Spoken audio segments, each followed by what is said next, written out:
because I can see that we have 1 hour and 20 minutes.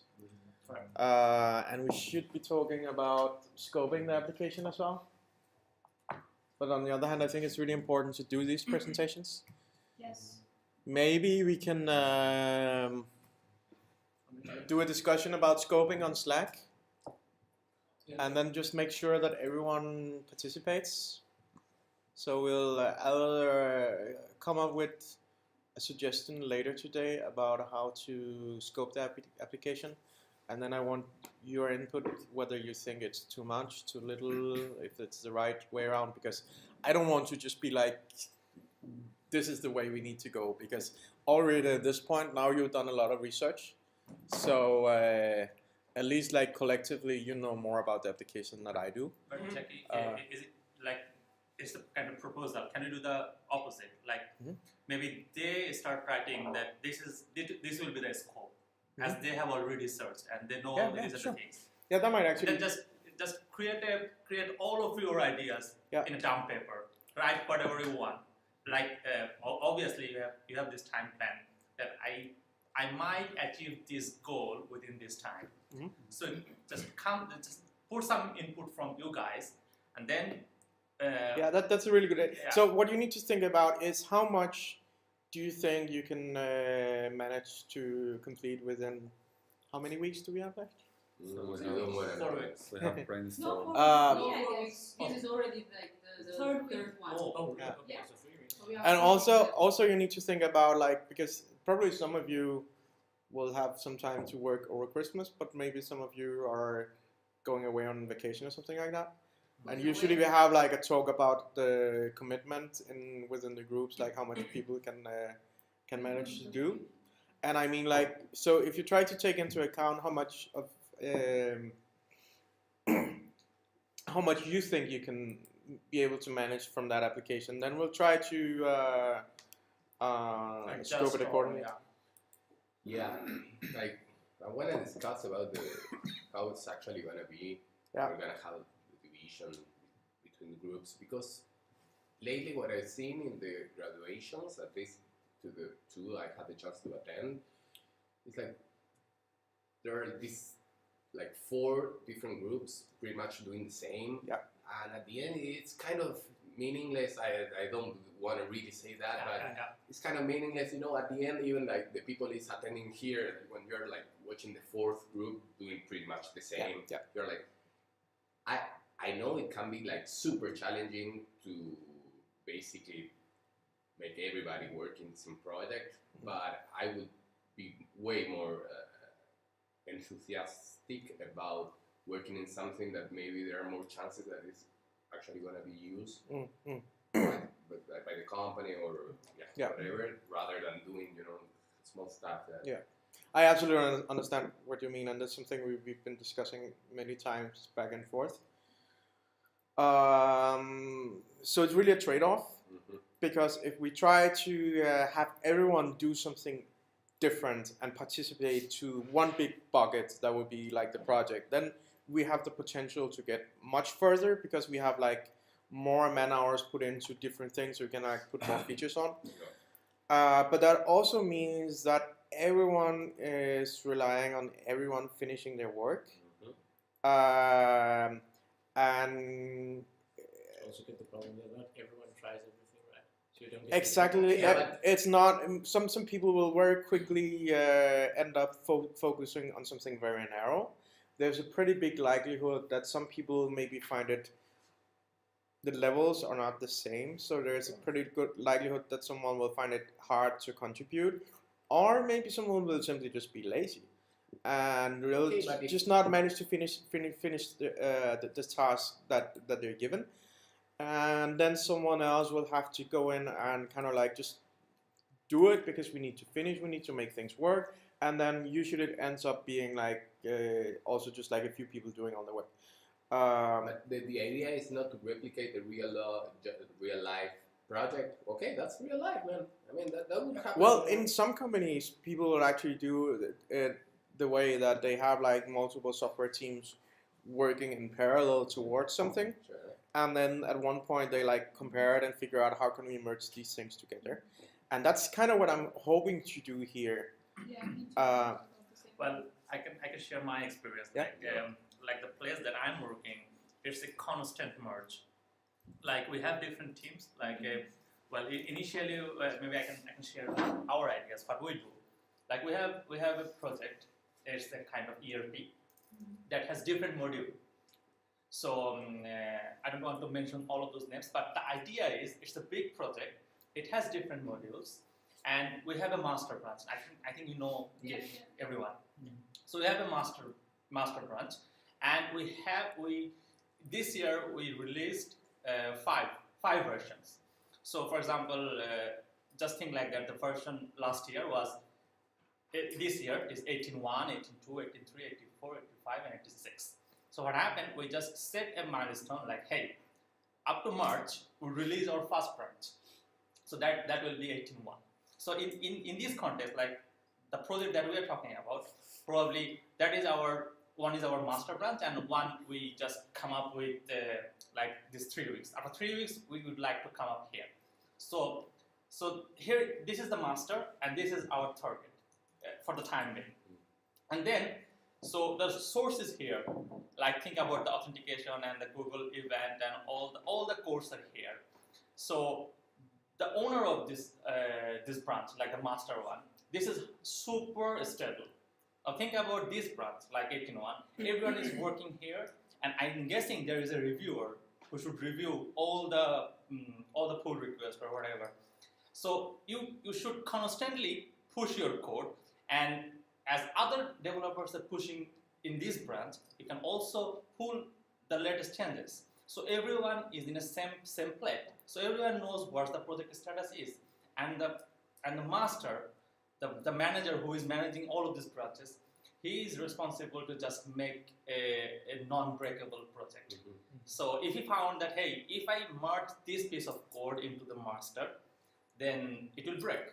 So he just sent to the original, what is called the author of this merge request that, hey, please change whatever, this and that. And if he finished, and the manager or the owner of this master branch, if says that, hey, this code is fine, just push it. So then we are just one step ahead. So that is how the real world project is working. So that's why I was talking about with Jackie that, hey, what will be will it be a single project, or will it be a multiple project run by multiple group like you?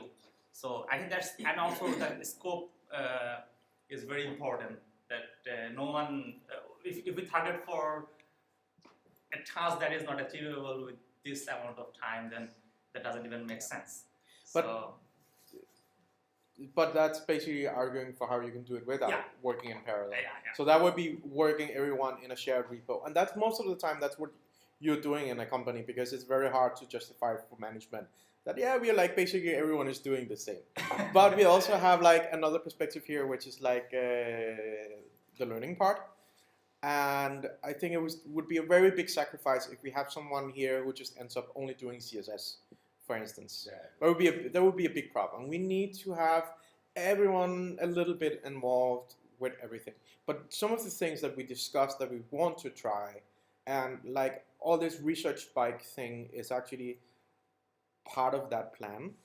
But the idea is, ideally what we could have is have people do like some individual research, and then they end up finishing that by handing in a little chunk of the final application as an NPM package. And then the other people could just import that NPM package, read the documentation, see you need to input this and this and this, then you get this and this and that, right? That would be ideal. The problem is it takes a lot of effort to document the interfaces, to make arrangements in terms of like what's going in, what's coming out of this. And right now I don't think that's really feasible. What we wanted to do for this project, we just didn't have the time, but what we wanted to do was actually to set you up with some unit testing for all of these research spikes. So we would have like defined the research that you need to find out this. You need to build something where if someone puts this in, then this will come out, and then you will have like an automatic test you could run, and then whenever you run that test, it will say fail, and then you have to go and fix something, and it will say fail, fail, fail, fail, fail, until at one point you actually manage to fulfill the exact spec that we're asking for, and then that test will pass. That was kind of the precursor to that was the acceptance criteria that I wrote for your research. But the problem is that unfortunately I'm not in a state right now where I was not in a state where I knew enough about what we needed to research that I was able to write some tests without like potentially writing some tests that would actually limit what you would be researching. So I mean, like, that's really the challenge here. We kind of need to be a step ahead, but at the same time we are also like turning up, being like more and more ambitious in terms of what we want you to be building. So we need to be like ahead, kind of. I'm really hoping that we can do like the unit testing thing with the next final project, and I'm also hoping that the next final project will actually be like building on top of the stuff that you're doing here. Yeah. So most likely they will be tasked with trying to take some of the alternative solutions that you come up with and try to like build them together. And we'll probably be working a lot with like setting up some tests as like criteria for how to make these things speak together, so they don't break some functionality in that process. But we're just not far enough with doing that yet. With your teams, this is kind of still like somewhat exploring, but we are adding this entire research spike thing is something that we've been adding on gradually. And the first time it flunked completely. Nobody understood what they're supposed to be doing, and there's just like nothing came out of it. And now we're actually at a point where I'm super impressed with what you've been doing so far. And I think like the majority of the things that I've seen today is something that we can put into the application. There are some few things that I'm not sure about, but most of the stuff that I've seen is stuff that we can actually go forth with, and that's like really surprising and really great. Yeah, I think it happened because you did your initial effort to create the mock-up. I think that's not something, I'm guessing you not created by night. There are lots of I did create it by night. I'm talking about the whole thinking process. Like what is the idea? What will be our product, the main product? All of this thinking, it takes time. Yeah. Then when you have everything in your mind, then you can put everything. And when you did that, then it's good for everyone. Yeah. Everyone can just easily see and this is that. But overall, you will be replicating each other's work. You will be working in parallel, and that is something that's desired from my point of view, because I want you to have more or less the same knowledge when you come out. But I don't like the idea of you working in parallel on everything. And that's why we're doing this stuff right now. So we can give everyone a quick guide how to get set up with Google Calendar API. And like you can give people a quick guide on how to get like the React Calendar thing working. So you don't have to do all the work, all of you. But you will have to do quite a lot of the same work still. And when we end up, we will see 4 or 5 projects that look a lot like each other. But you know internally how much of that is like duplicated effort and how much of that is like individual, and it's actually not that important for the people you're presented for. I understand like coming and seeing it is like, also I have to see the same application 4 times. Yeah, you do. That's just how it is. But I mean, like the main goal here is making sure that everyone has really been learning the tools that it takes to build something like that. Fair enough.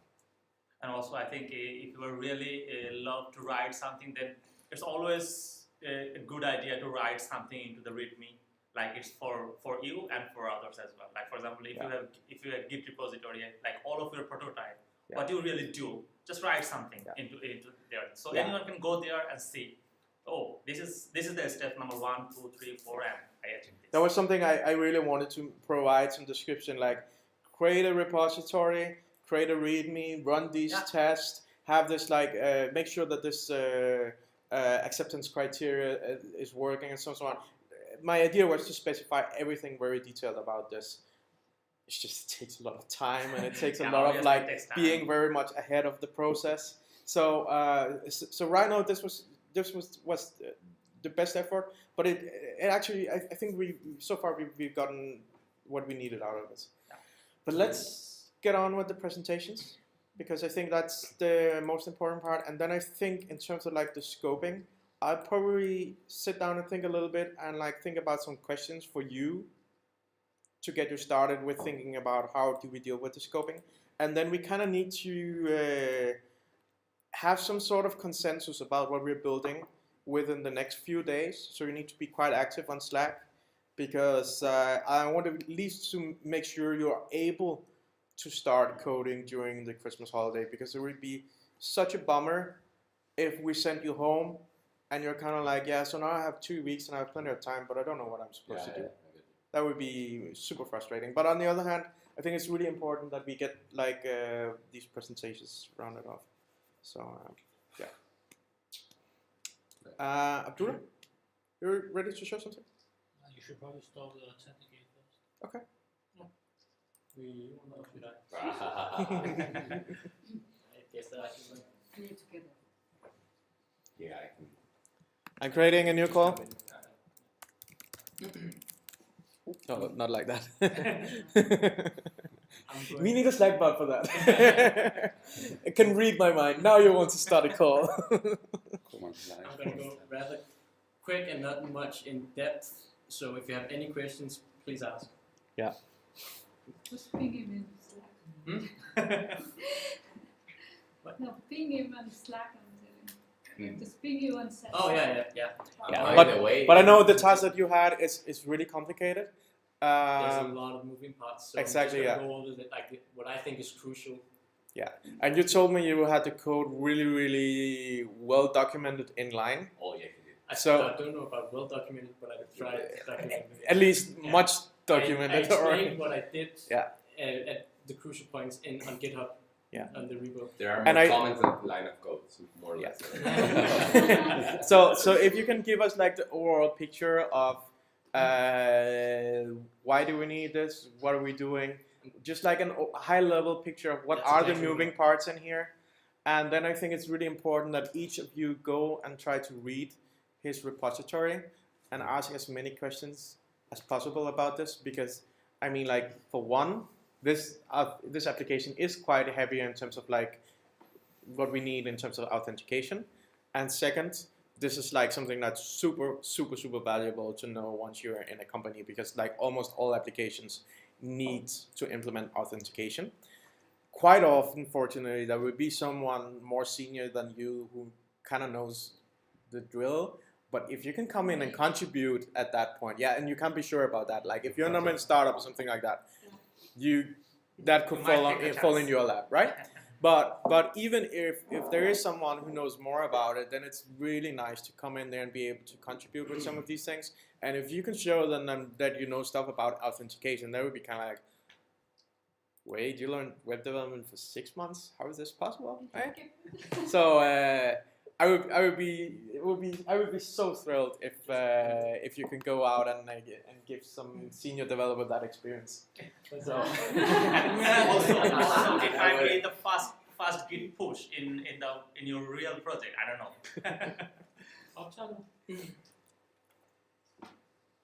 Joe is screaming now. awesome, you have Charge. Yeah, well, Shamelessly stolen. yeah. Shamelessly stolen. Yeah, do that. I think I stole the same one. This is like very much high level, no detail of the flow of the application. What? Is it recording? Are you recording a second? Check. I think I am. One more time. Saving the day. Yep, I am. So. This one. When the user first lands on the site, right, they'll want to log in somehow.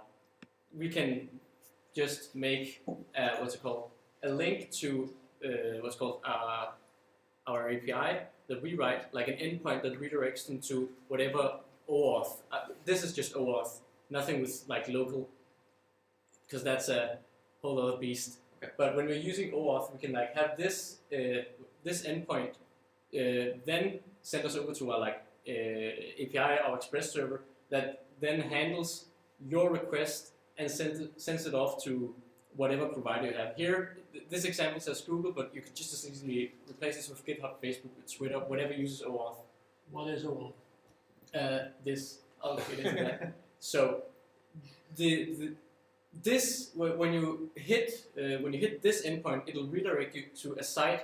That's when you see that login with where you give them your email, your what's called your password, or your two-factor, all that. Sorry, can I interrupt you? Sure. I just want to say, as an introduction, that maybe some of you doesn't know that this. I didn't know neither. The whole OAuth thing is itself quite simple. It's just an authorization that, in this case, GitHub is going to give to you, and you are just saying, okay, for this app that is not even linked to a repo, it has nothing to do with a repo, it can be something completely external, without any version control. It's just one URL that you're going to put there.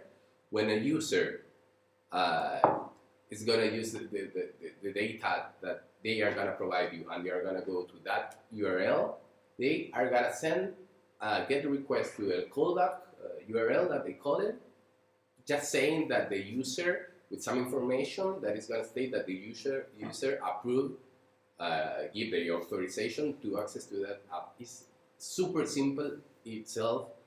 The thing is that there are a lot of things going on in order you to take advantage of that functionality. Otherwise, it's just pointless. So in this chart that Joe is showing is basically all the flow that basically you need to have in your app to take advantage of this authorization that GitHub is giving you. Yeah, so now you basically can continue with this. Right. Here's an example of what I was talking about with redirecting. When I click this, it sends me to our web, to the what's called server, and then sends me over to GitHub. This is on GitHub. Yeah, have a look at the URL. You're on GitHub right now. Exactly. This is GitHub. I could log in real quick.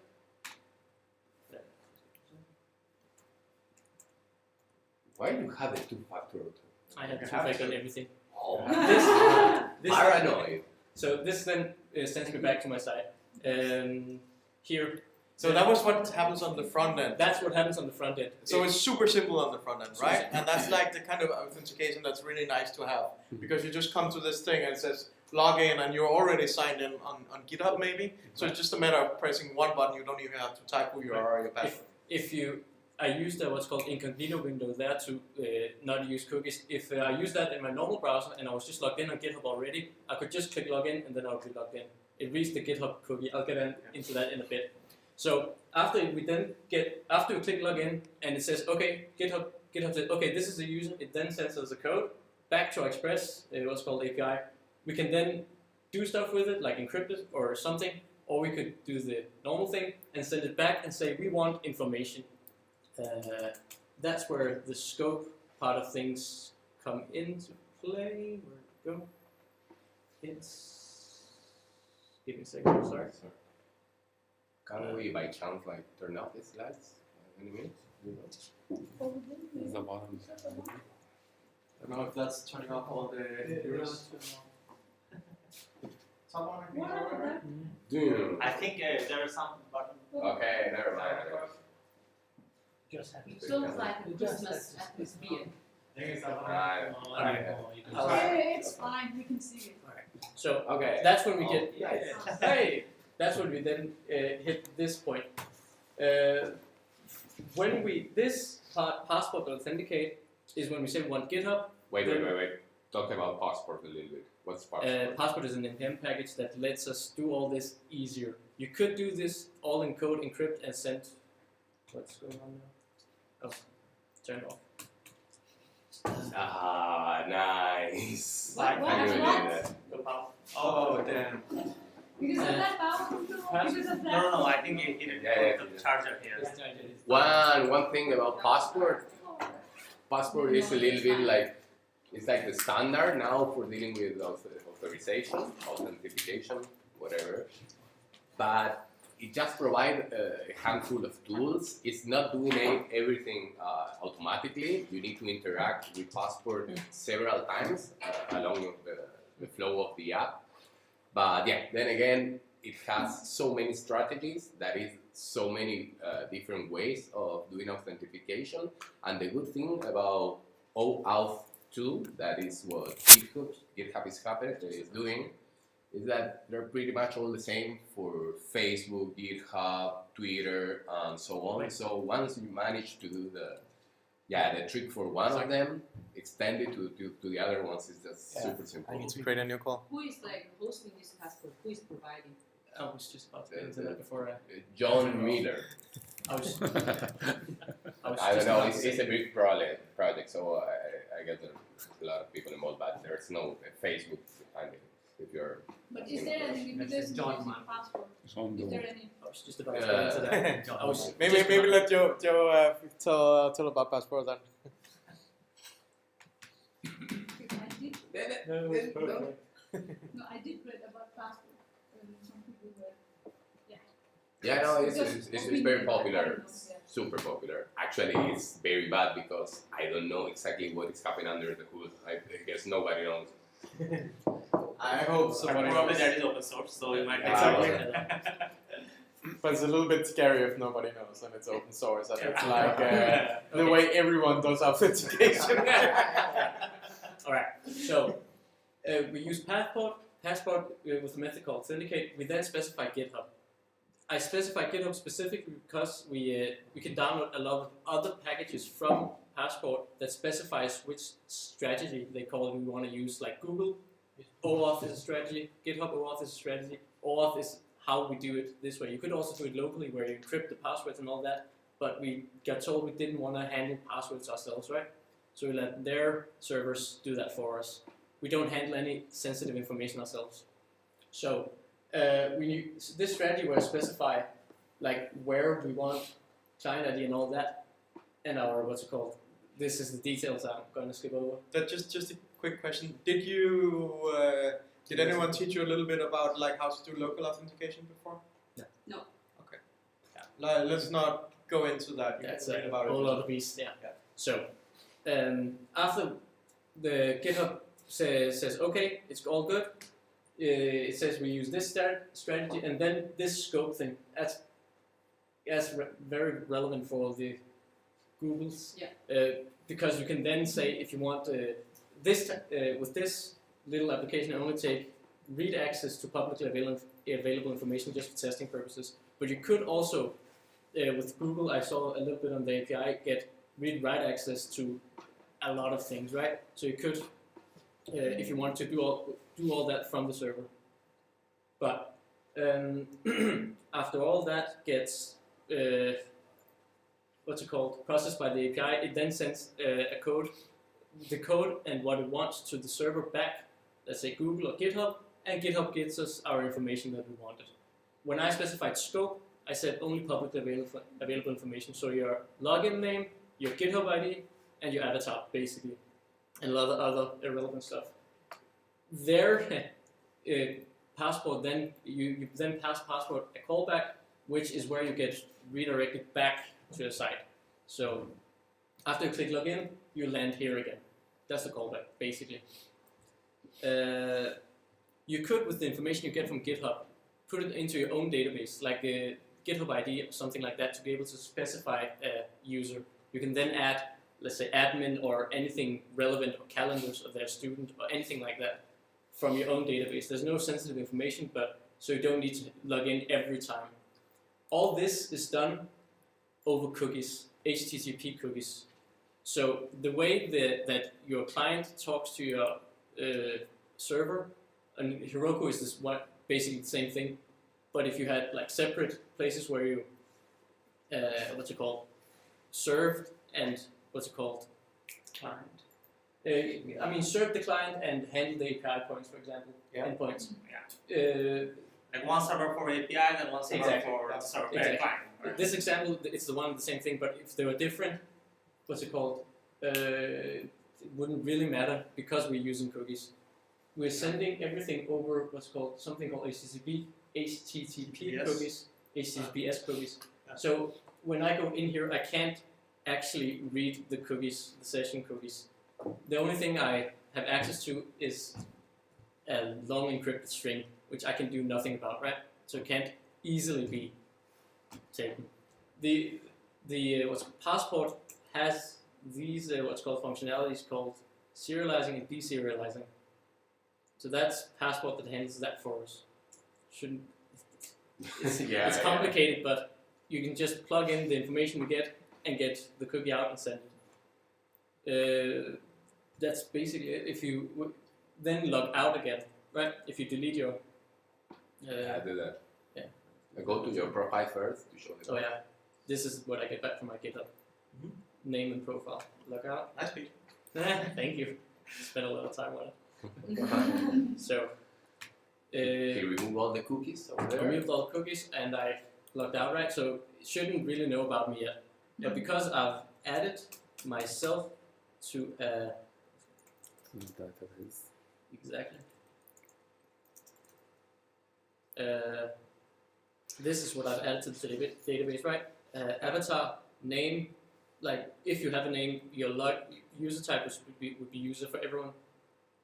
Login and GitHub ID. This is all publicly available, right? So because it knows of that, it checks if, first of all, it checks if you're in the database. What? If the ID is exists. Exactly, it checks if the ID exists in the database and then sends back if you exist and just log in without GitHub. Try logging out again and then deleting your GitHub cookie. Just Oh no, this is the side cookie. That's Like the GitHub. side cookie, not the GitHub cookie. Because I want you to be taken through the flow again. I then think I it's can easier if you just go to DevTools on the other page. And then go to application, that's under the arrow. Could also just close and open again. It's a incognito. Yeah, I Second guess, one. yeah, maybe. Yeah, I just want, actually I want them to see the GitHub cookie. Oh, my bad then. So just go to a normal window maybe. Oh yeah. Okay, you will delete your GitHub cookie, but Yeah. I guess you'll Why your React icon is different? I changed it. You change. So That's irrelevant use of time. No, that is a lie. So here's the GitHub cookie, right? But if you want to, Yeah, I never access cookies that way. I always go through that application thing here. there it But is. I don't know if it makes a difference for people to see that. Yeah. So I guess it's a underscore a GH session maybe. Probably. By the way, Yeah, also it's yeah. GitHub, it says domain. And also you the have- last Logged in one, probably. with You module have Octo, you have GitHub session. user session. This is the session that Yeah. is using it. How you're managing the cookies in the server side? You're using cookie session or? Yeah. That's another different package that you need to use to handle them. Right here. Uh, Cookie session. It's and good to then know there's in there a cookie key that is gonna be basically a string that is gonna That's what encrypt your cookies. So yeah, it's a little bit of safety over Yeah. there, and you can put some time as well. That's max age. Max age This is for, a week. for how long is gonna Like- the cookie be present there. And, Yeah, some application has some old restriction, like if you just move here and there for 2 or 3 minutes, like all sensitive, for example, financial data or whatever, it just come up with idea, hey, are you really active or Exactly. Yeah. But something like Facebook, you probably notice that you stay logged in for a very long time. Oh yeah, that's right. Because they're interested in you checking back in all the time. And by default. and actually, that's the. I mean, like when you do like OAuth like this, you kind of like want to do it with something where you have like a long-running cookie like that, because otherwise you at least you lose out on that like one-click sign-in thing. You'll have to Yeah. sign in again if the time to live has run out.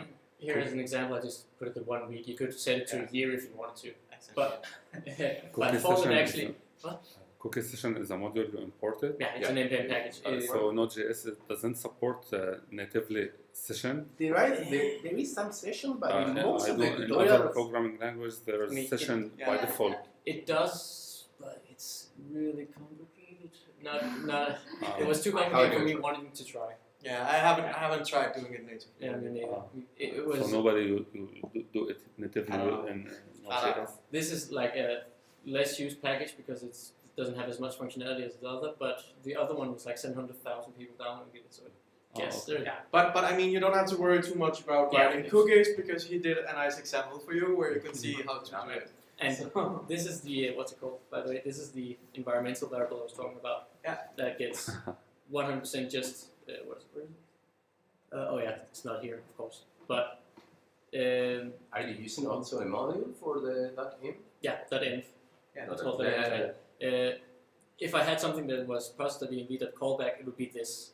It just it literally just gets replaced by what's written here. You just don't upload this one to GitHub. But this .env file, that's not natively supported. No, that's a package. By Node either. So you need to install a npm package, and then that npm package will look for a .env file, and whenever it sees a .env file, it will take the stuff in the env file and put it into your environment variables. And that's what's so nice about this, because the .env file, you won't put that one on GitHub. So those secret stuff, they won't end up on GitHub. Right. And that was what Nir was needing early on. Or did you know it was the Slackbot integration? This is quite cool for the guys that don't know it, how to add those variables into the Heroku app. It's quite simple. Joe explained No, for us. Yeah, that's Yeah, session. yeah. This, Is it your data? What? This is the environmental variable I use on Heroku. Yeah. They are So the different. point is, since you don't put the .env file in GitHub, that .env file will never end up on Heroku. Yeah. And you can't, or at least you're not supposed to just like write files on Heroku, so you cannot put an env file on Heroku. But fortunately, they have a nice interface for like making the environment variables. So there's no need to do that. Literally just this, what you want to name it, and the value. That's it. And you can also explain, I at home I use a local database, while this one is connected to an actual online database, which is also a plus for this, but that's a bit irrelevant right now. So the cookie gets created, it gets sent to the browser, we then tell it to store it for a week, and the browser then, what I do is do an API call to the server, a post request, with the cookie asking it, can I get some information back? So everything gets handled by like the browser, right? So there's no actual authentication or anything that the what's called client has to do that handles any real information. It only gets back from the server. Yeah. And it checks if who you are and logged in every time you request something, right? With that last part, I was stuck basically until I came here and I saw those code. But yeah, it's a way to make the React interface basically interact with the backend. But yeah, at the end, it ends up being quite useful. I know it's quite complicated in the beginning. I mean, when we just saw the prototype, it's basically a couple of buttons and there's a lot going on under the table. But yeah, then again, it's something that all of us are gonna have to deal at some point. So yeah, it's very good. How do you control who can see what? I know it's not necessarily a part of this. Right now, I didn't actually go into authorization. Yeah. Because that was You're not mine. supposed to. It looks like you had a little bit of it, or no, just No, are you authentication. are you authorized? Are you authenticated? all right, cool. Yeah, That's fine. So it's basically, are you logged in? Yes, no, and what you render accordingly. Cool. When you log in the second time, Yeah. you already have the data in the database. What do you check? Do you directly check the database? I check for if if you have a cookie, you then have a GitHub ID assigned to that cookie. That cookie then asks the database does this GitHub ID exist in the database? Okay. That's it. If it exists, it retrieves the information. If it doesn't, it creates one. So it means that if that cookie dies later on in the session, or do you leave the cookie on the computer? No, it dies, but then you need to log in. Then you log in to GitHub again and get it back. That's all. So if your cookie dies, Yeah, as such, and I I'm on can, the database. I still need to make a new. I mean, You might just remove the entry from the database and just show. oh he yeah, is I can looking do for that. Just remove that, delete that data from the database. MySQL. Basically, Basically, all of the tutorials they were Fine, using fine. Mongo or any SQL like database, the and it was like get user like something like that. It's here. I have a pretty nice link for that. I can share that. To share the Just- link to what? A guide for MySQL. Okay, well, it's Like with some interactive stuff in it and stuff like that. It's okay, yeah. pretty cool. Share it, like give the people some. I'm really bad at SQL. From I need to do it as well because I'm really bad at from SQL. There we go. No? Delete from user. Oh yeah. Is it doesn't exist? users.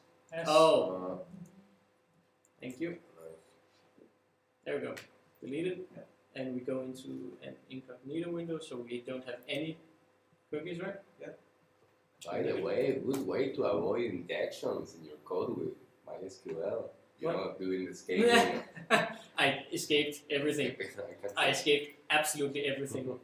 Even though it doesn't really matter, I Okay, escaped you escaped everything. it. Yeah, In case you look all those question marks. everything. I don't take any data in without escaping. Don't trust the user. I don't trust anyone, even GitHub. Okay, so log in, right? It then, because we don't have any information, just go straight to GitHub. I'll log in.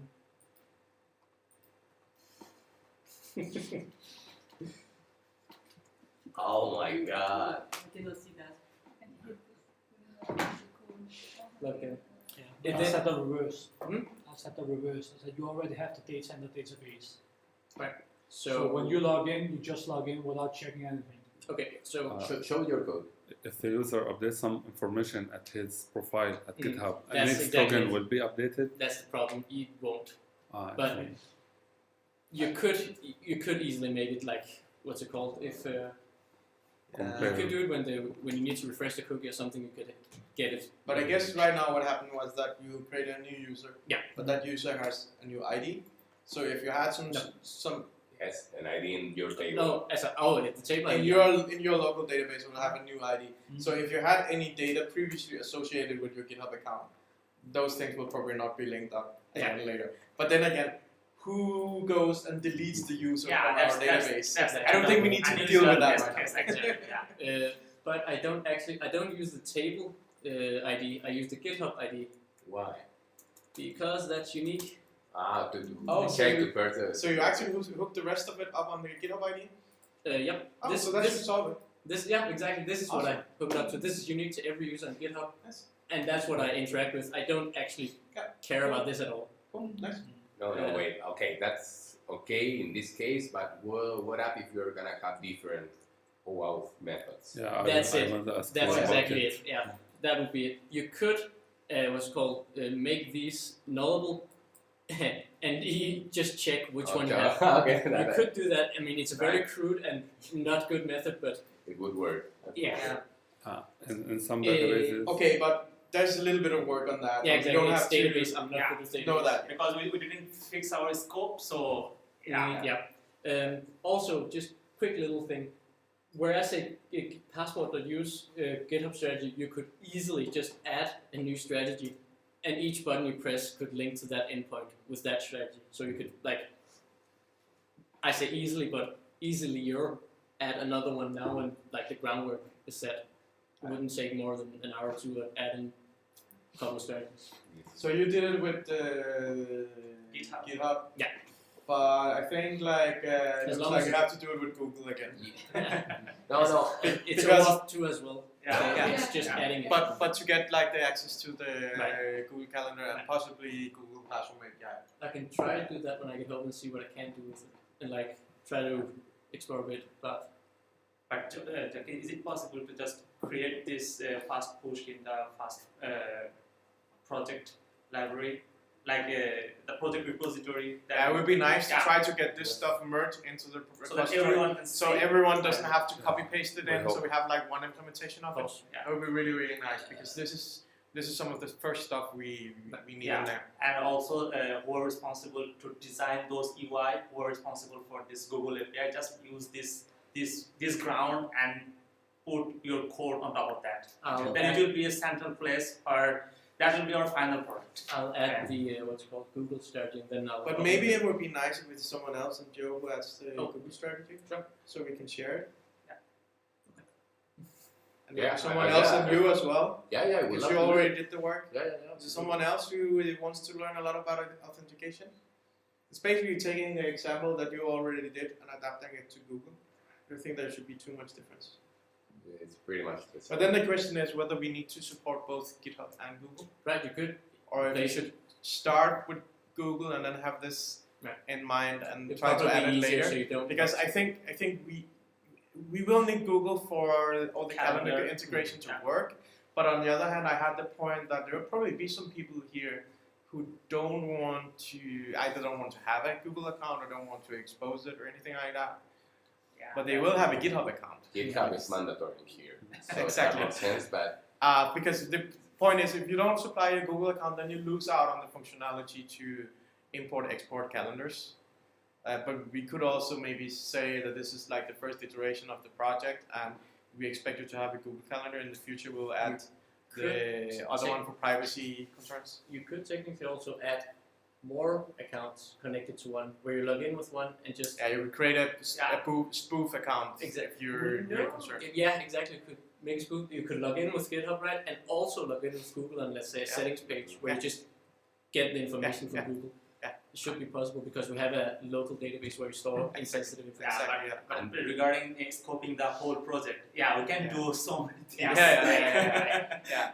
But what I mean But was I think we should need be a super hard. workable final project. Yeah, I think for scoping reasons, I think we should probably just start focusing on Google, because I'm already pretty sure we are going to use Google APIs of some sort. okay, Classroom I'm and guessing that one.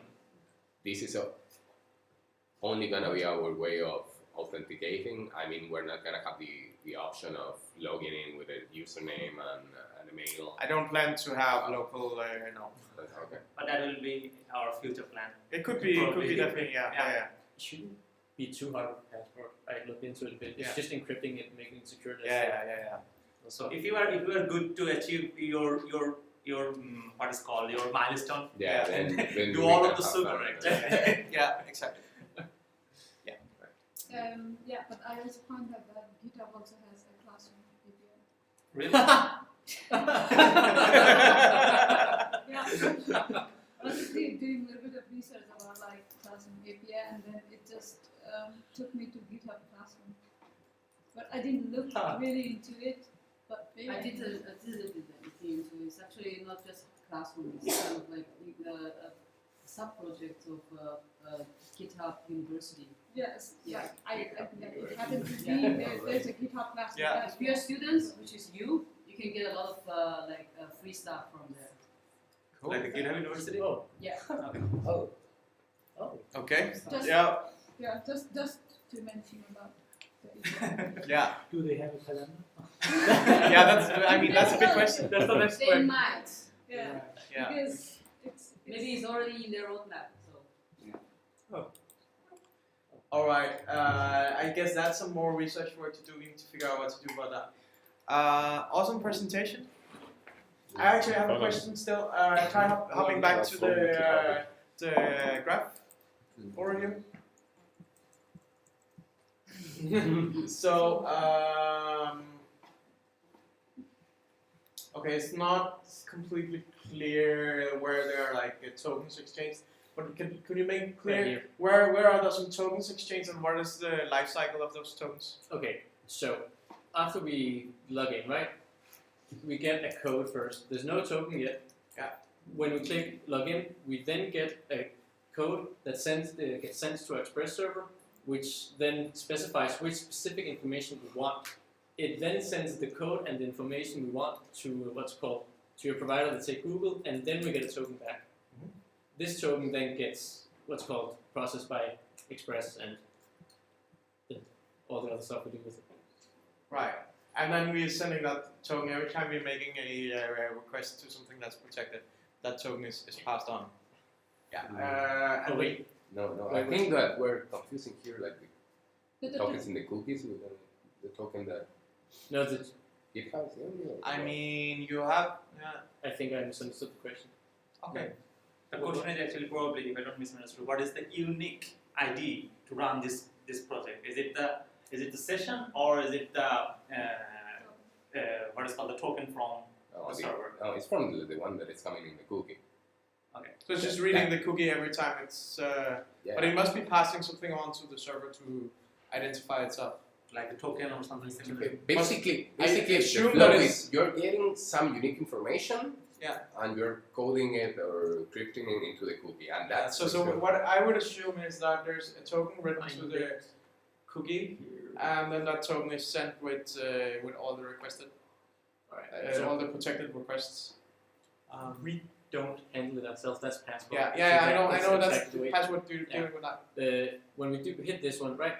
Yeah. Just that's when you press login. Auth says GitHub. It hit this one, right? Yeah. So we then hit the server. We get back. I can't make an error just without breaking the code completely. But we then hit whatever login. We get a code back in the URL, which we don't see because it goes so quick. That hits what's called back here. If you get authorized, like if you log in what's called successfully, that code gets redirected again to the same provider. That code, it's not a token yet because it's all in the URL. Yeah. I figured that out because I couldn't quite get it right the first time. That token with the information gets back encrypted. I don't know exactly how it gets decrypted the first time. I couldn't quite figure it out. But also just like remembering that you have to be signed in on GitHub for this to work. Obviously, I don't ask you to sign it in if you won't get anything if you're not signed in. Exactly. And GitHub will set a cookie for you when you're signed in, and that cookie will probably contain some sort of token that will identify you. And GitHub has some sort of like life cycle for that token, so I don't know if it's valid for a day, a week, or a month, or whatever. And you also set a cookie, and you showed me that you set that to a week. So that's like our local thing. And usually that thing has like a shorter life cycle than the other one.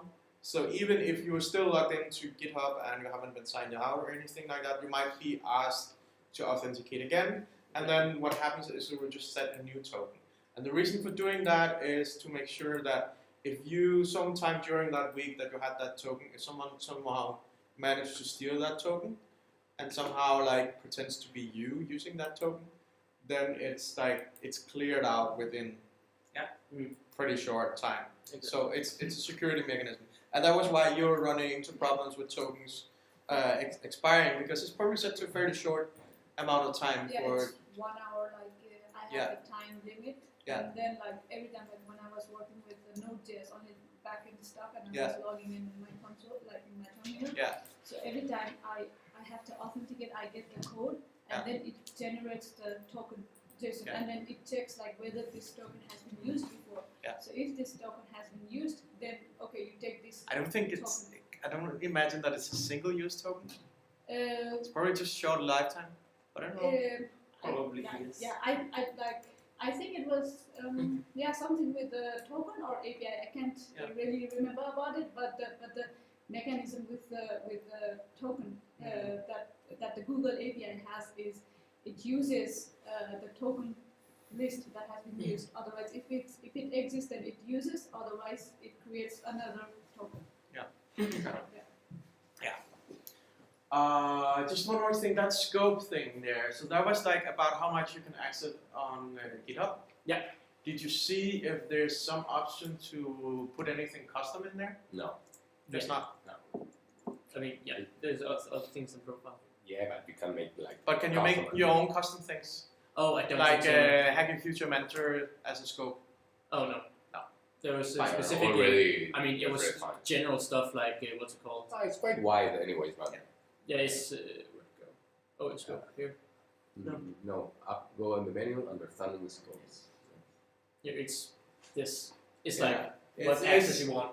it's GitHub relevant. And of course, when we're switching to Google, those Should be the scopes same. will be completely different. No.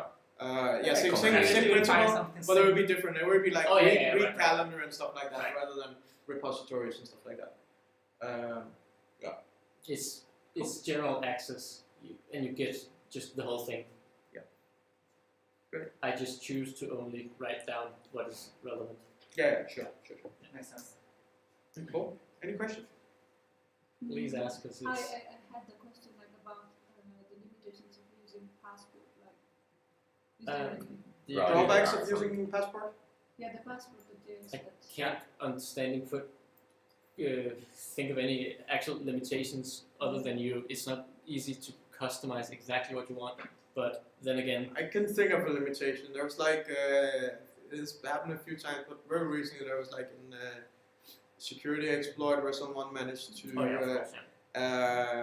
like take over ownership of an npm package that was like a dependency of a dependency of a dependency of some package, and managed to inject some malicious code that way.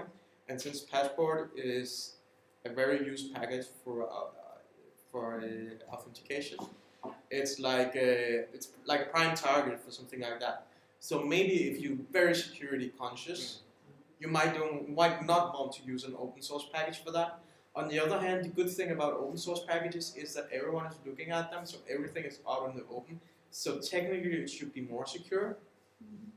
But there's some examples of the opposite, so it's like kind of. No, it's just because like I was also doing a little bit of research about this OAuth kind of authorization kind of things, and then I just bumped up with this article about how the password, like you could even use Google API, for example, not using password, like you can solely use only Google API to authenticate. 100%.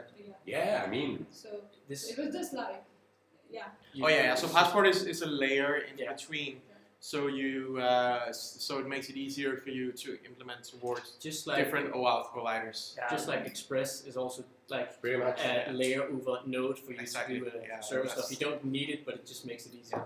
Yeah. Also, you just type few pieces of code and just try. Exactly.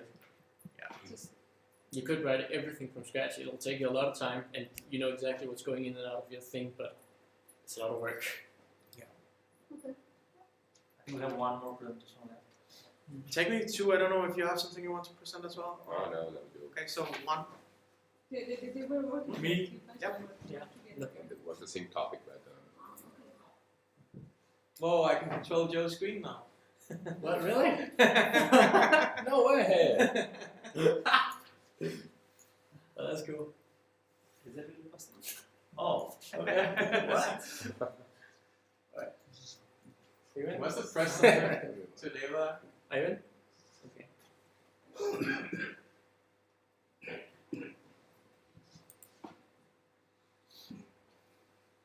Yeah. Oh, that looks crazy. Oh, Do you have a lot of please take tabs a look at open, the tabs. Is his personal record so far? So. Please look away from the tabs. Seriously, is that tapped all I of that? thought I was the one No, like no, crazy no. tapper. Oh my god, It's Oh okay. my God, I can find my way around. Which browser This is is it? not even my final form. Opera. Okay.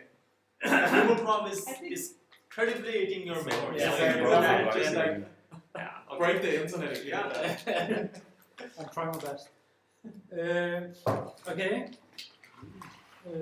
I was supposed to do about authorization, which comes after the authentication.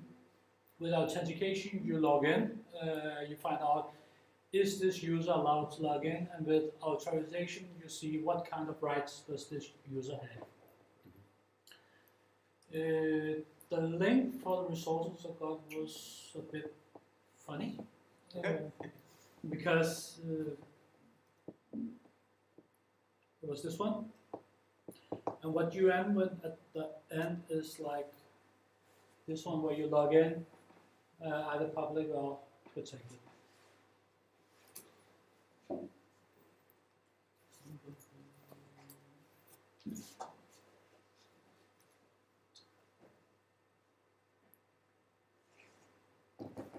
oh wow. one more tile to yeah, I mean, it's not like the performance is zero. Okay, any Chuck Norris joke that you want to share? I guess this is just because they're Heroku. Yeah, it's not especially the first time. You just wake up call, so There you go. There you go. So it looks like this, where you can go to the public page and you can see whatever everyone can see, but you can't log in because you're not logged in. The idea was to, or the criteria was to test whether the admin user can read the admin content, mentor content, student content, and the mentors can only see the mentor content and student content, but not the admin content, and the students can only see the student content. Right. So I'll start as a student first, because I'm not logged in. When I log in, I get a nice sign out sign. I can still view the public page. And when I press unprotect the page, I get The protected place. protected. But still, you are a student and you can see the data for week 3. Very good. And you can still move forward and back. When you sign out, you need to log in again. And this time we do this as a teacher. We can still see the public page, but when you press unprotected, you get more rights to view the database and the list of the students. Oh yeah. I didn't do anything fancy with the CSS. It was green. It was pretty easy, there was a border. Oh, oops, that wasn't the plan. I just wanted to move this thing. You have to move the other one, but yeah. This one. Yeah. And then we have the last one, which is the admin. Again, you can see the public page, but if you go to the protected, you can see that you have all 3 rights. You can view the database, students, and there are some buttons. You can press on, but nothing happens. I mean, I just want to show it. What I did is probably not the way to do it, because this is programmed into the front end. You don't do authorization in the front end. It's unsecure. I wouldn't do it if it was my application. I still did, I know. If we go inside protected, I don't know why it's red. Why? Yeah, that's Kind of like it, but Yeah. Anyway, Did you just select it somehow? no, then If I select something else? what No, the that's hell, blue. man? let's make it blue. Circle. No, it shouldn't be there. It's not even the same color blue. Yeah, it's keeps getting anxiety from all the. Yeah, you're running out of memory now, so it's like giving you early warning. I closed 15 before taking 15. Okay. 15 tabs of porn. It's quite simple. What I did, you can check roles for the person. I'm sending this person as a prop, and you can check what they are allowed to see. And what they are allowed to see, they have some for the roles. They get a student or teacher or admin role. And for allowed is this homework, student, or teachers. I'll show them now. Yeah, and I put a component because that's much easier to just import a component and see it.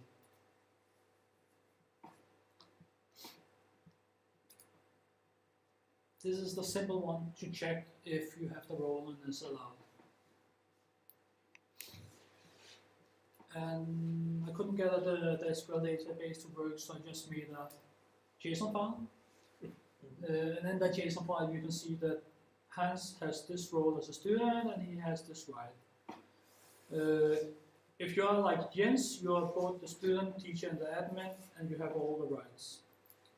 So you can just add them because it's a JSON file. And the same with Jamie, who's a teacher. What's the relationship between roles and rights? Actually, you don't need it. I just added it because if we want some places like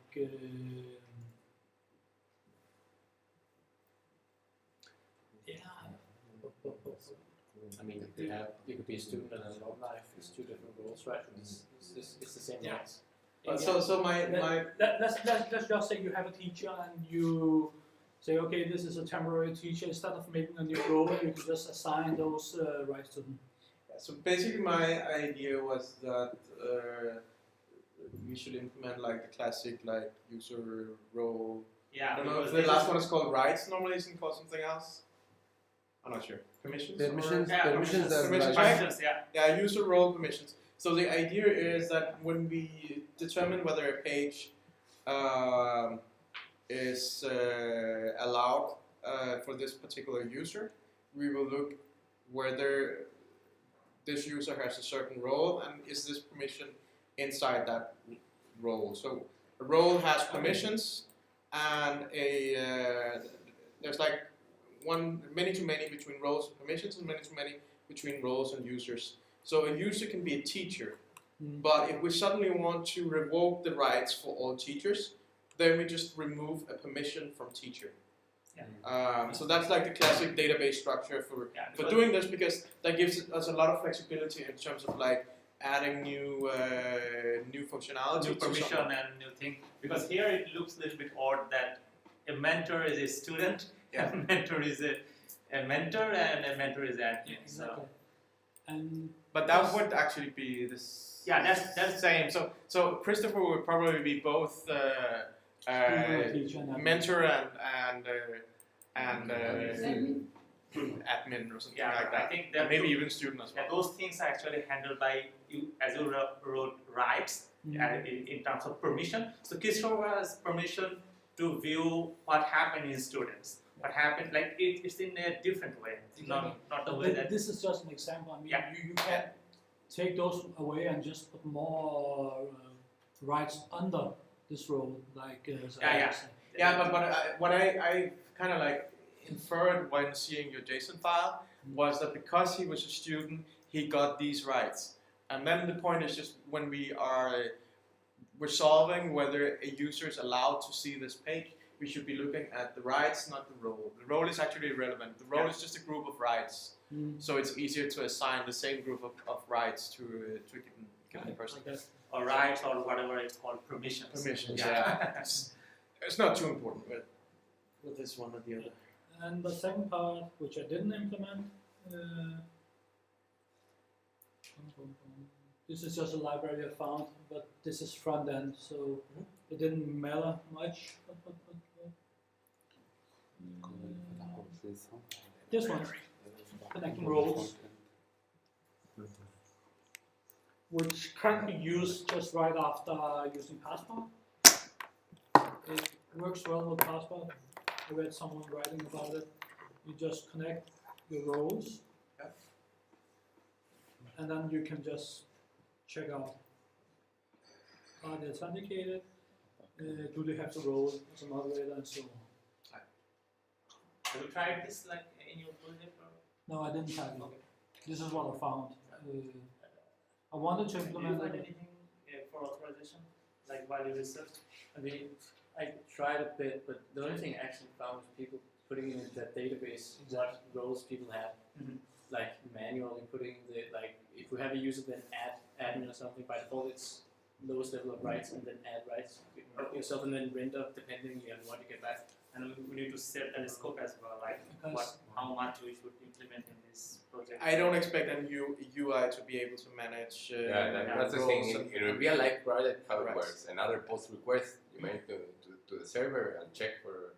Yeah, we just go in and edit in the database that this person has this and this rules, and I think most of it is like set initially. I mean, permissions could be just set and then connected to the roles as you said. They could then be connected to users with an init and something. But it's still, I think it's still a very good idea to make sure to have that pattern of users, roles, permissions. You can call it rights if you want, but have that pattern so we are more flexible down the road. Maybe at one point in the future we want to create a UI for administering these things, and then it's a lot nicer if the data structure is there. But I think this is the last class before Christmas. So I don't know, like for example, if this authentication part has done, basically I don't know, maybe we need to just look into. But what I can see that all other guys, they have to now put their stack on top of this project. Yeah. But if possible, then you people like who are like you three, you might look into this part, like just set a kind of reasonable goal that like as it is kind of done, then how much you can put on top of this. Okay. But actually, I'm thinking. I think we should try to merge the stuff that Joe has already now, even though it's GitHub. And then have someone assigned with the task of refactoring that to Google. But then there is at least authentication in there. And then we just need to move that to Google as fast as possible, so we have that ready for connecting up with the. Okay, but the idea is to have the two options at the same time, or just keep it Google? Just Google. Because if we have both at the same time, we need to implement some logic as we talked about, like with the unique keys, and there might be some other stuff. I'm not sure how much more, but and it's really not essential for us to have more than one. Just our target is to make a successful project, and it's a team play, or everyone needs to play and make goals. So I can commit to try to do that implementation. Of course, you can check it afterwards to see that it's okay. But it would be nice to have something that we can start working on top of. And also, you people like who are trying to use these apps, just ask. As long as you are not clear what is happening. I'm happy to answer. Because your job is to consume that token or session or whatever in your part. So you need to understand what they are doing. So if you have done that, then it's pretty fast for your part to develop and just push as much as you can to the real project, and let's see how we ended up. Joe, do you need some cleaning up of your project or something like that before it can be like integrated with the main? The ENV file. Huh? You need an ENV file. So add to the README file that people have to create an ENV file and how to do it. Wait, excuse me? So the point is, I wanted to make a pull request towards the main repository. Oh yeah, okay. I'm just asking if you need to do something with your project. I could specify in the README file which environmental variables you need to set. Exactly. I'll do that. But I don't think there's anything else that I should need to do if somebody else. So just make a pull request, and we'll make sure to have a look at it and see if it looks Could clean you send or if it to needs which repo I should do a pull request? I think it's just if you just go to GitHub Copenhagen, then go to Class06, and there is a Class06 file or something. Oh, it's the one you linked last week? Huh? Class6 is the one you linked last week? Yeah, it's the same with with everything. Okay. Should I cancel? Close? Oh yeah, I guess. Unless you have more tabs you want to share. It's very hard to find anything about authorization. Okay. But as those were the only two links. Yeah. Otherwise, most people, like Joe said, they write it in the database and they get the user. But probably also because quite often it's baked together with authentication. Yeah, exactly. So and I know it was a little bit artificial to split it like that, but I kind of like wanted to spread it across more people and figured let's try this out. Every time I asked someone, they said passport. But that's authentication. I don't need that. But first of all, it is very important that do you know everyone what you are supposed to do? I don't know. That's why. I'm dealing with the Classroom API, and I don't know how am I supposed to use like those like this authentication, for example, because I need to go on my own email address or like my own classroom where I have created. So I have to authenticate myself. That's why we need to rewrite what Joe did to be using Google OAuth. And if it's using Google OAuth, it will set a cookie that should be consumable by Google Classroom to authenticate you. So you don't have to authenticate twice, I hope. You don't. But there's one thing I skipped over it, but I can show it. But there's a part, if you open the repo, there's when there's new GitHub strategy, it will be new Google strategy. When we use Google, there's a part when you need to specify. You do everything OAuth. You need to do this. There's something called client ID and client secret and all that. That's where you hook it up to your own stuff. That's the environmental variables I said. I'll write it when I when I try to do a pull request. Yeah, I'll write everything that's relevant to whatever. Yeah. So any other question? You know what you would like to do? I think right after you manage to rewrite this to Google, we need to have someone else come in and try to make like a little hello world with the Google Calendar. So we know that we have that integration running, but we need to have that one finished first. And what about those UIs, like the UI mockup that you made? Is there anyone responsible to create those UIs? Or? Well, I think we need to discuss the scope first. Yeah, basically, I think it's a little pointless. What I want to do is, after the class now, I'll try to think about some questions to get you started, to come back with some ideas how we can scope these things. But we have to take a lot of this on Slack now, so it means like try to be really responsive on Slack. Don't check Slack next time on Thursday or Friday or something like that. And I'll try to do the same. And also, we might, as you discussed earlier, we might create an open space or shared document where you just put your ideas first. Are we agree?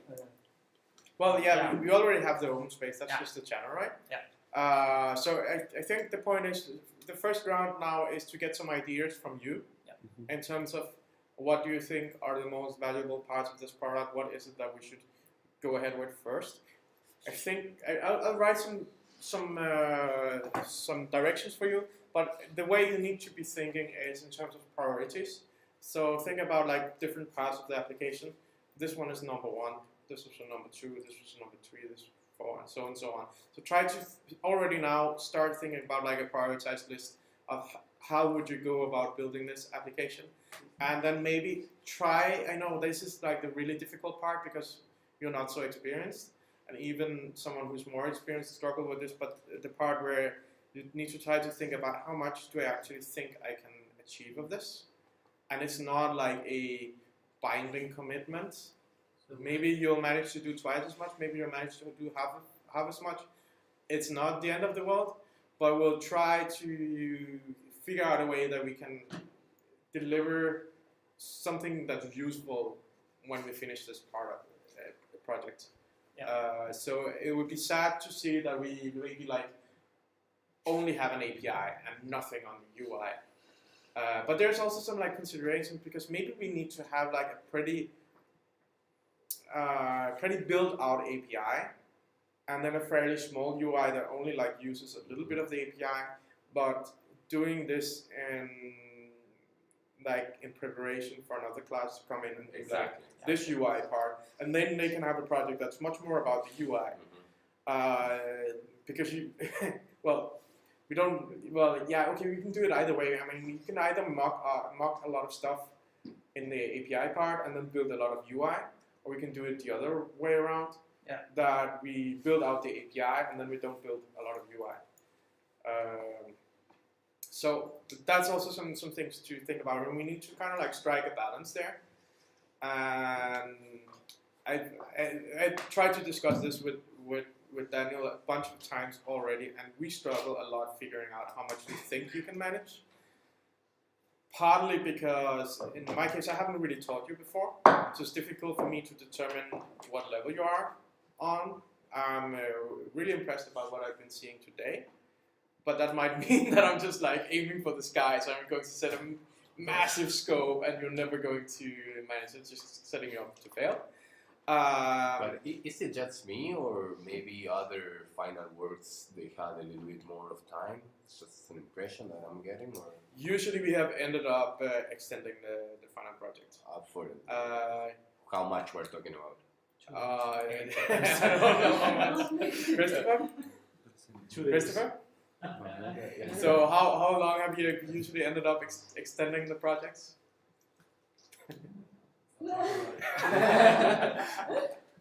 I mean we should definitely try to plan for doing it within the time frame. time frame, right? I can put it in a simple way. It's also what I told Daniel, that on February 3rd there's a new class starting. Yeah. So we don't have space. You need to be out of the house. I'm thinking So- That's you're so old hard. enough now. That's so hard. To fly. Leave the home. Okay, well then. But we'll have to see how fast and how far we progress, and then we'll probably have to do scoping more than once. That's usually how it is. But I think it's very valuable if I get your input in terms of where we should focus our efforts. I mean, Google would be the easiest thing to start on next, right? Yeah, because at least you find so many documentation for Google's actually. Yeah. I think that we could kind of figure out where to go after we know what their guide is capable of, right? If we can get a single, what's it called? If you don't have to import a whole calendar, it could be quite easier to build something around that when we know what data we have and what we could do with. Yeah, I mean, based on the stuff that Zoe found, it sounds like we have to have calendar events locally, and then hook them up to the Google Calendar. If we truly cannot search for a date range or something like that, I think it sounds strange, but maybe we can. And in that case, I think we should have it locally, so we don't have to fetch everything and chop it up and figure out. So that's about the calendar part, and about Google Classroom. I don't know how do you feel about it? The only thing that was a little bit weird was the calendar thing. You Yeah. can see, you can you can assign, and you can have it in the browser, in the app itself. But there's no manipulation. No. inside the And that's what I'm saying. If we're using that, we will be using Google Calendar for the other stuff. And I kind of feel like the practice of building teachers, students, mentors locally is maybe pretty healthy to have in our application. It's not there's not a lot of uncertainty around building this kind of stuff. It's pretty clear that a class has multiple students, and students can have multiple classes, and actually the same for mentors.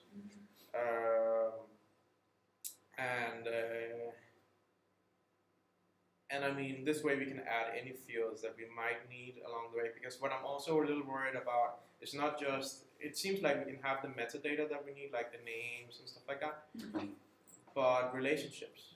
Yeah. So once a mentor is assigned to a class, there's a relationship there, so we will still need to have some sort of proxy for the mentor. So we have the mentor in Google, and then we have to have a table here which is a mentor, and then there's a link with an ID to the Google thing, and then down here we can put the relationship to the class. That's kind of the stuff that I'm a little worried about, and I kind of feel like it might actually get, if not more complicated, then just as complicated, just to try to run the classroom thing.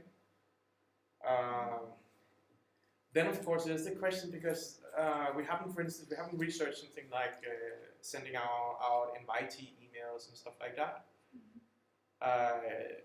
Question is if we really need it for the first version. Yeah, probably not. Because that's the kind of stuff that Google does really well. And it's you add someone and it sends an email and it sends them into the right endpoint, and they're easily signed in. And because they're already using their own email providers, and so.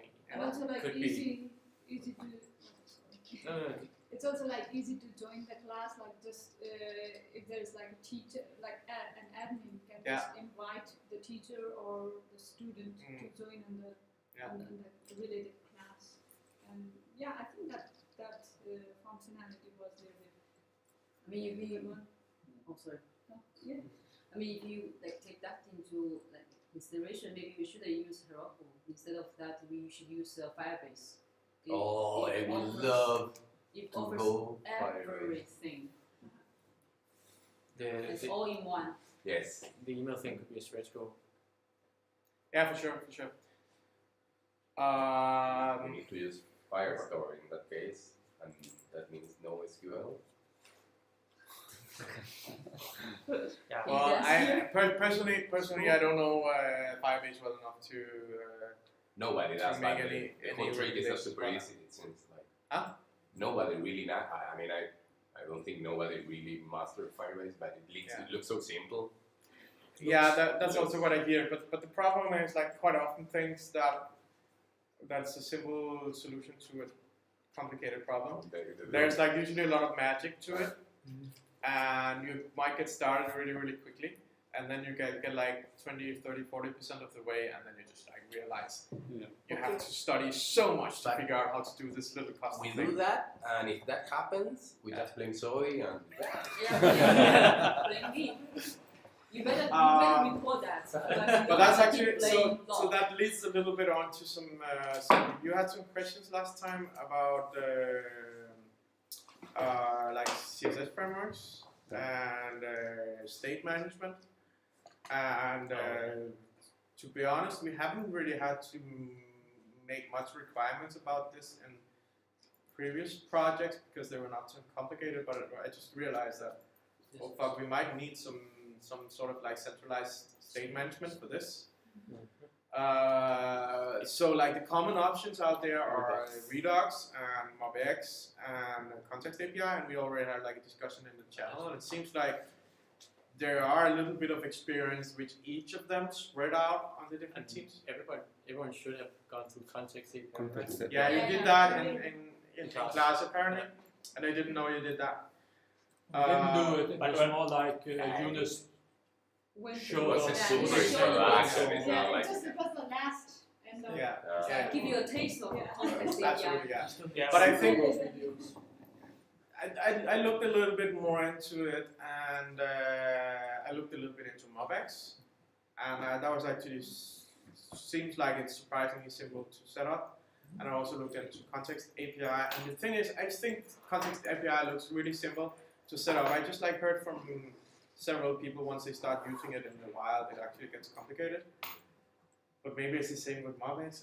Yeah, but the whole point is how complex is your state. Yeah. Like, as long as we have still some grandeur required, like still we don't have this authentication authorization part, we have this Google API and Google Calendar part. So I don't even sure that you reach on that part to manage our state in a complicated way.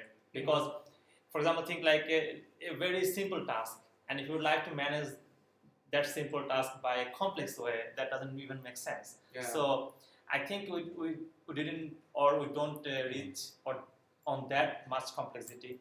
So, but obviously it's a good thing to learn some state management, like whatever the most. I mean, yeah, you should definitely just not add it there just to add it there. So maybe the advice here is to start without. Yeah. Like you. And if you come to a point like where your state is too complex to manage, then use that. This project will be completed with next class, so maybe they will have more complicated tasks. Yeah. yeah, so we can assign an entire project to rewriting it in Redux. If the app is not going to scale that much, I think Redux, I mean, it's kind of tricky to implement it in the beginning, but once you do it, It will be just go easy later. like that, and the only Yeah, problem for and me is scaling it. Like, Yeah, and the other thing is it's not the most fun task to sit with a application once it's built out and like have to rewrite at least with like Redux, there's like a ton of stuff you need to do for each and every action. Yeah. It looks a little simpler with some of the others, but it's still annoying to have to, because state is like really central to how you build things, so you end up like having to refactor some things. I know if we put it, you can take it out. I mean, if the next class need to use like a different data control thing, they're Okay. And then I'm kind of like I feel like where I ended up was kind of like it's open to you, but please try to make it as simple as possible.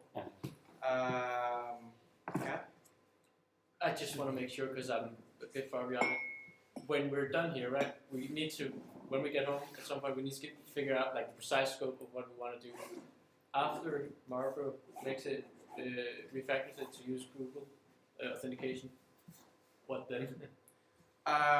So at that point, someone needs to look into getting applications to talk with the Google Calendar. Okay. I think we start out with Google Calendar because I'm really not having a great feeling about the Classroom. But I mean, if we do it for Calendar, it should be pretty much the same for Classroom. Yeah.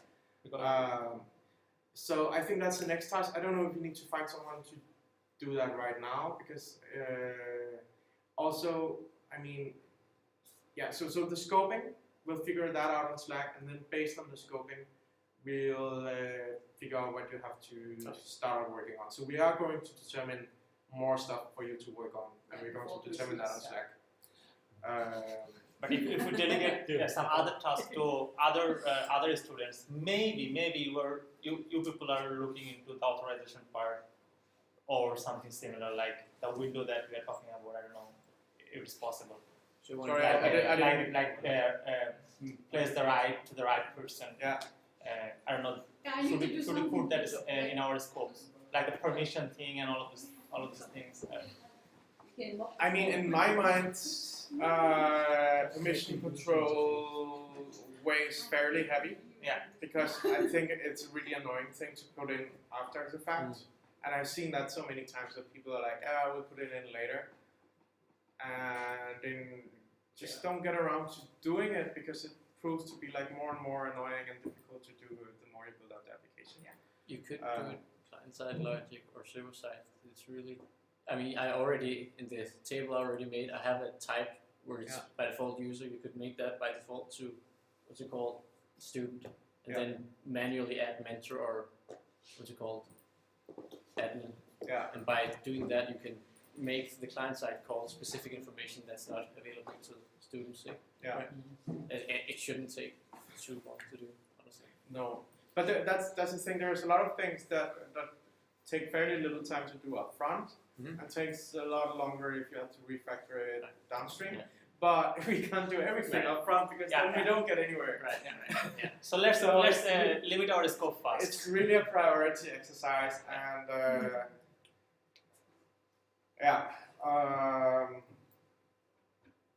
it's not ideal to do it on Slack, because it would probably be like a long thread, but I think we kind of have to do it because we need to get you started with something. And that's definitely the goal of having this scoping talk, is to figure out what are we going to work on first and who's going to work on it.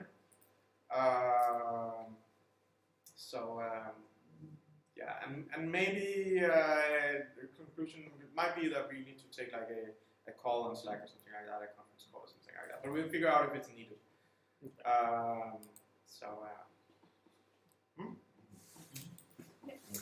I'm really happy with what I've seen today. Really impressed. It was nice. You're talking about those scarf. Everyone. Awesome. So thank you for today. Thank you. I love the scarf. Thinking about the Latin way. Great.